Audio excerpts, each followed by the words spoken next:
ఇక ఉమ్మడి వరంగల్ జిల్లా నుంచి మా ప్రతినిధి రవిచంద్ర రెండో విడత పల్లెపూరుకు సంబంధించిన వివరాలు తెలియజేస్తారు. ఇప్పటికే ఎన్నికల పోలింగ్ ముగిసింది కదా రవిచంద్ర, ఏంటి ఇప్పుడు 11 గంటల వరకు ఎంత శాతం పోలింగ్ నమోదైంది? సర్పంచ్ అభ్యర్థులు ఎవరికి వారు ఎంత ధీమాగా ఉన్నారు, ఎవరు ముందు వరుసలో ఉన్నారు?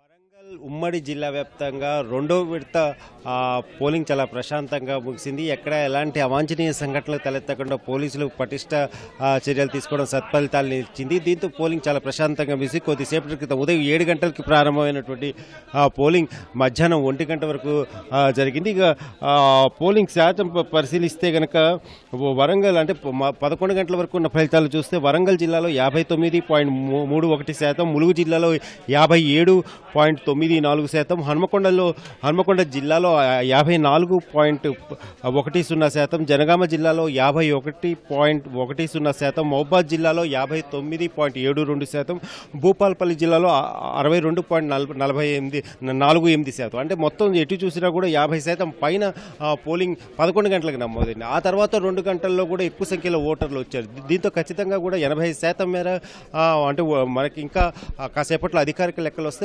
ఖచ్చితంగా 80% మేర ఈసారి కూడా పోలింగ్ నమోదవుతుంది. పెద్ద ఎత్తున భారీగా ఉదయం నుంచి కూడా భారీగా పోలింగ్ కేంద్రాలకు వచ్చి ఓటర్లు తమ ఓటు హక్కు వినియోగించుకున్నారు. ఎక్కడ చూసారు ఇక్కడ ఏ పోలింగ్ కేంద్రం అంటే 6 జిల్లాల్లో కూడా పోలింగ్ కేంద్రాల వద్ద ఒక ఉత్సాహకరమైన ఒక పండగ వాతావరణం, ఓట్ల పండగ వచ్చింది. ఎట్లాగైనా కూడా తమ ఓటు వినియోగించుకోవాలి, తమ గ్రామాభివృద్ధికి సహకరించే వారిని ఎన్నుకోవాలన్న పట్టుదల వాళ్ళలో ఒక ఓటర్లలో కనబడింది.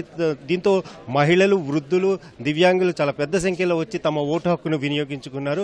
అలాగే ఇక మొత్తం ఈ రెండో విడతలో 507 పంచాయతీలకు జిల్లా వ్యాప్తంగా కూడా 6 జిల్లాల వ్యాప్తంగా కూడా పోలింగ్ జరిగింది. అయితే మొత్తం ఇందులో దాదాపు 12,000 మంది అభ్యర్థుల భవితవ్యం ఈ రెండో విడతలో తేలనుంది. అంటే మొత్తం ఏదైతే కాసేపట్లో ప్రారంభమయ్యే కౌంటింగ్లో వీరి భవితవ్యం తేలనుంది. ఇక పోలీసులు చేసినటువంటి పటిష్ట ఏర్పాట్ల వల్ల ఎక్కడా కూడా ఎలాంటి ఇబ్బందులు లేకుండా కూడా పోలింగ్ చాలా ప్రశాంతంగా జరిగింది.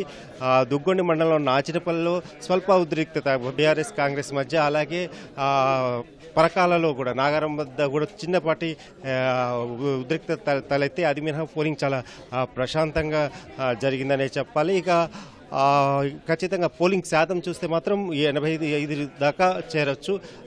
ఎందుకంటే కాసేపట్లో అధికారిక లెక్కలు వస్తాయి. దీంతో 85% వరకు నమోదవుతుంది. సో పోరు ముగిసింది, పోలింగ్ కూడా ముగిసింది. ఇక అభ్యర్థుల భవితం అన్నది మరి కాసేపట్లో అంటే తమ గ్రామాన్ని అభివృద్ధికి సహకరించే వారు ఎలా ఉండాలి, వాడు ఎలాంటి వారిని అంటే ఎంపిక చేసుకోవడం అనేది ఓటర్లు తీర్పు ఇచ్చేశారు. ఆ తీర్పు ఎలా ఉంటుంది అన్నది మరి కాసేపట్లో 2 గంటలకు అన్ని చోట్ల కూడా ఓట్ల లెక్కింపు ప్రారంభమవుతుంది. సాయంత్రం 4:30 తర్వాత ఫలితాలు రావడం మొదలు పెడితే ఒక్కొక్కటిగా ఫలితాలు వస్తాయి. ముందుగా చిన్న గ్రామ పంచాయతీలు అంటే తక్కువ ఓట్లు 2,000, 1,000, 3,000 ఓట్లు త్వరగా వస్తాయి. మేజర్ పంచాయతీలు మాత్రం ఖచ్చితంగా కూడా రాత్రి 8, 9 ఆ సమయంలో 7,000 ఓట్లు, 8,000 పైన ఓట్లు అంటే మేజర్ పంచాయతీలు ఎక్కువ ఓట్లు ఉన్నాయి మాత్రం ఖచ్చితంగా రాత్రి 7 తర్వాతే ఆ ఫలితాలు వస్తాయి. ఇక ఇప్పటికే పోలింగ్ ప్రశాంతంగా నిర్వహించినటువంటి అధికారులు ఇప్పుడు కౌంటింగ్ మీద దృష్టి పెట్టారు. కౌంటింగ్ కూడా ఎలాంటి ఇబ్బందులు లేకుండా, ఎలాంటి గొడవలు కానీ, ఎలాంటి ఉద్రిక్తత తలెత్తకుండా కూడా అన్ని జాగ్రత్తలు తీసుకుంటున్నారు. ఎక్కడికక్కడ ఉదయం నుంచి జరిగిన పోలింగ్ సరళిని జిల్లా కలెక్టర్లు, ఎస్పీలు, అలాగే పోలీస్ కమిషనర్ కూడా పరిశీలించారు. అలాగే ఇక అన్ని చోట్ల కూడా పోలింగ్ కేంద్రాల వద్ద మోహరించారు. ఇప్పుడు జరిగే అంటే 2 గంటలకు ప్రారంభమై కౌంటింగ్ వద్ద కూడా ఎలాంటి ఉద్రిక్తతలు తలెత్తకుండా కూడా అన్ని చర్యలు తీసుకుంటున్నారు. మొత్తానికైతే పోలింగ్ ముగిసింది. ఇక అభ్యర్థుల భవితవ్యం ఎవరిని విజేతలు అవుతారు, ఎవరు పరాజితులు అవుతారు, రెండవ దశలో ఎవరిని అదృష్టం వరిస్తుందన్నది కాసేపట్లో తేలిపోతుంది. Over to studio.